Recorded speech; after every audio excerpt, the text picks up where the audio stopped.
We can rebuild him. We have the technology.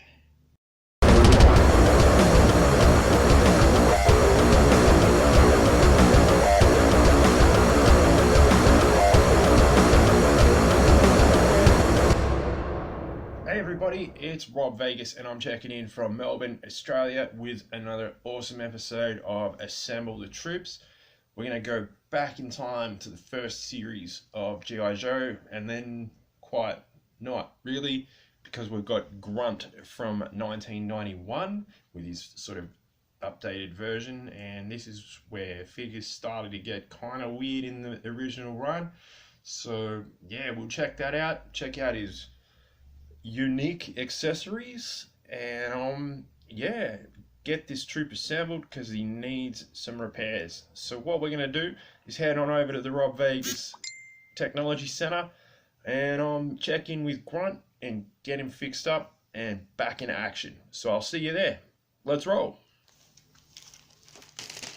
Alright, so here we are. We have made it over to the Rob Vegas Technology Center, which is always a good thing when we get there.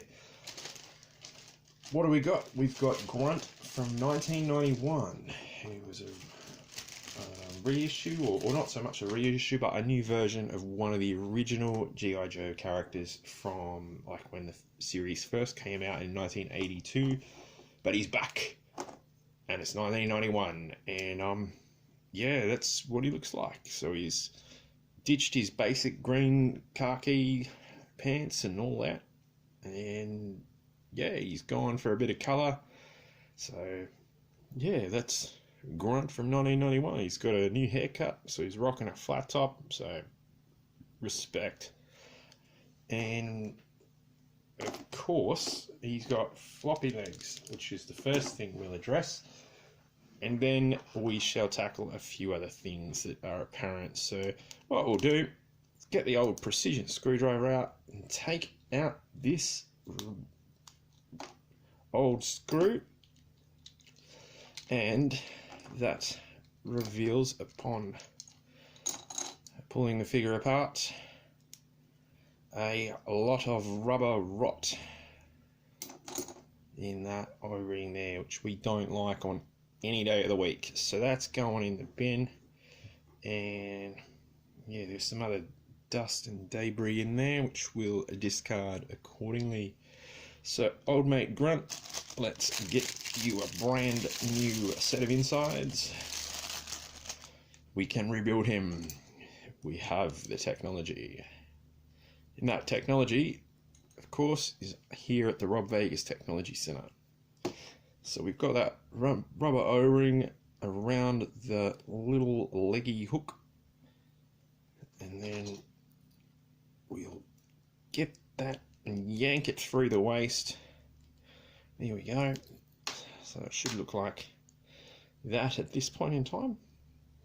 We get the back piece, and whoop, looks like we're getting a bit of fan mail here at the Rob Vegas Technology Center, so good for them.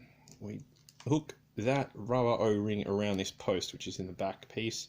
As I always say, that is where the magic is at. And this bit, always a bit of a wrestle, and that is getting the arms back on. So it looks like since Grunt's first appearance, he's been working out at the gym at G.I. Joe headquarters, because he's a bit bulkier than that first 1982 figure. But good on him for staying in shape.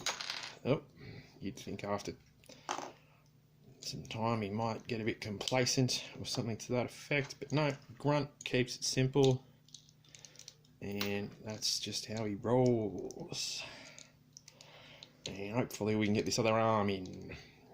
As another thing I mention on occasion, of course, is who was it that made these? That, you know, was there a factory where people assembled these figures, and what must it have been like? So that's, if you know, comment below. We have got Grunt screwed back together, so he is assembled, so this is great. Okay, So yeah, it's no secret that Grunt came with some unusual stuff.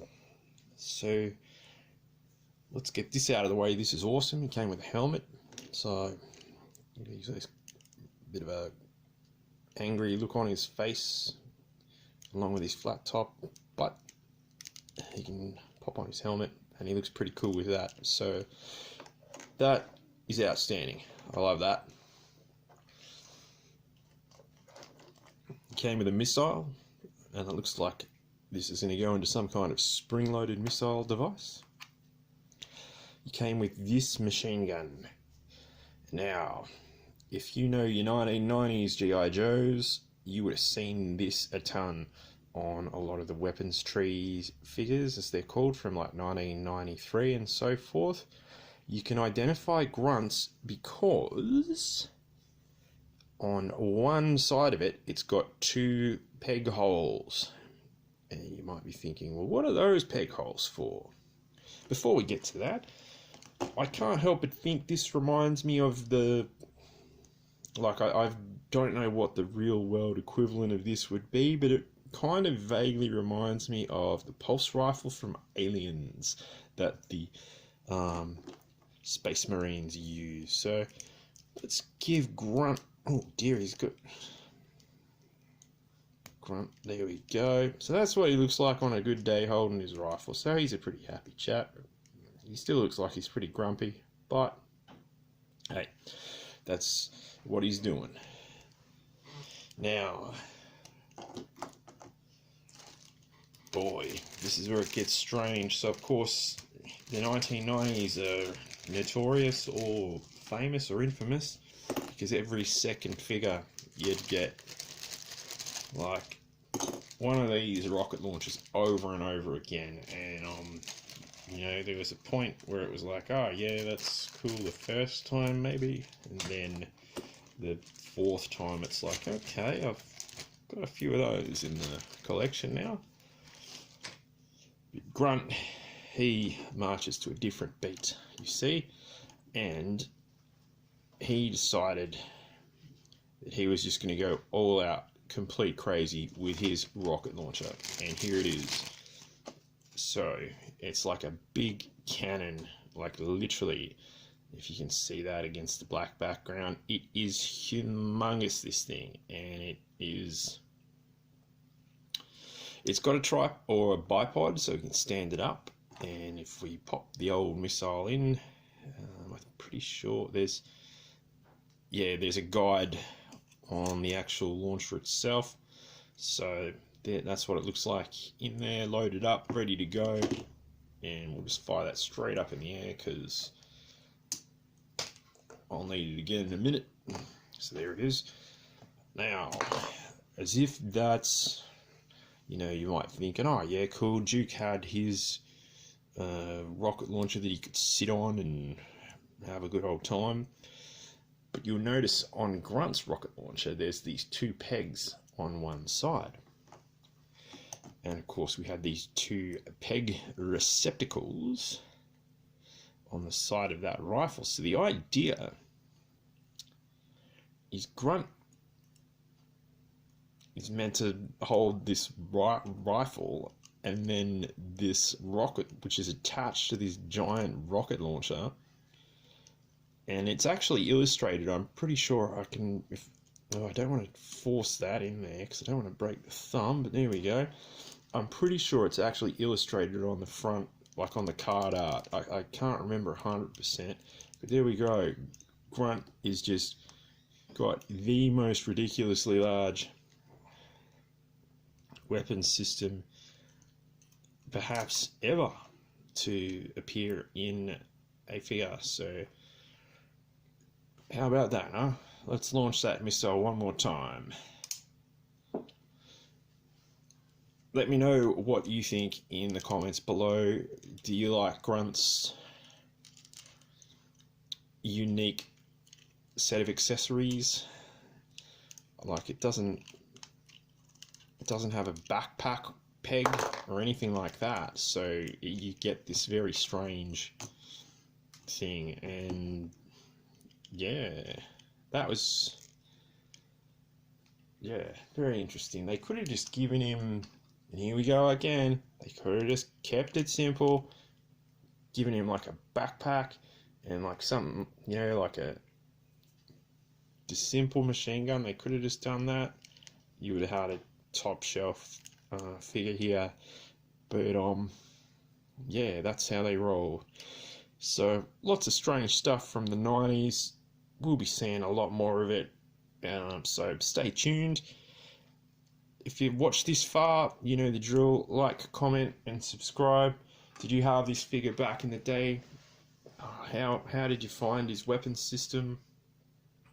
But yeah, cool figure, I think.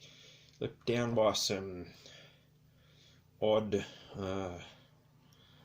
accessory choices, but there we go. Grunt's back in the game, so this is awesome news. We have assembled a troop, all complete. That's all the accessories, as strange as they are, and we are rolling. So thank you for watching. I'll see you in the next video.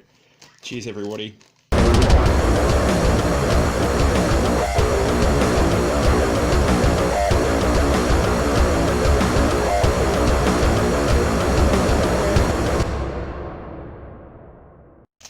We can rebuild him. We have the technology. And something else that's, depending on your point of view,